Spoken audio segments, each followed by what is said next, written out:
Favoralar hayotimizga bayram kayfiyatini, quvonch va musaffolikni olib kiradi. Insonlar fontan atrofida sayr qilishni, yolg'iz dam olishni va qolaversa suratga tushishni xush ko'rishadi. Biz esa dunyoning eng ko'zga ko'ringan chiroyli favoralar haqida qisqacha ma'lumot beramiz.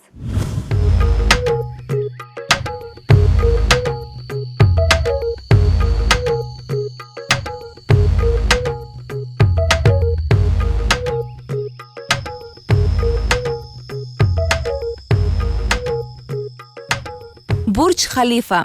Bu favoraning ta'rifini eshitmagan inson bo'lmasa kerak. Birlashgan Arab Amirligining Dubay shahrida joylashgan bu favora dunyoning eng katta va uzun favorasi hisoblanadi. Fontanning uzunligi 275 metr, balandligi esa 150 metrni tashkil etadi. Bu esa taxminan 50 qavatlik bino bilan teng.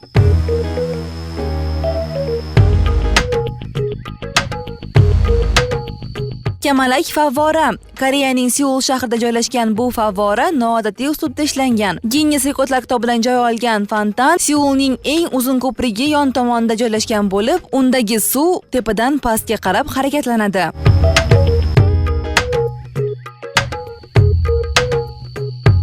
Yana bir ajoyib favoralardan biri bu Avstriyada joylashgan Swarovski favorasi hisoblanadi. 1995-yilda qurib bitirilgan fontan billur ko'zli bahaybat inson qiyofasida ishlangan.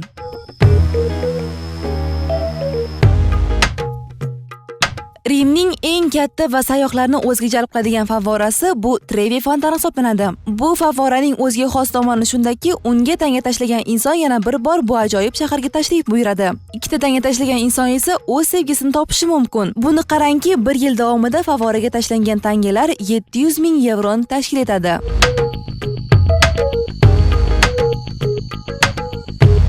Las Vegas sayyohlar uchun ajoyib hordiq chiqaruvchi maskan hisoblanadi. Mana bu favora esa shahar markazida joylashgan bo'lib, u musiqaga mos ravishda turli xil harakatlarni bajaradi.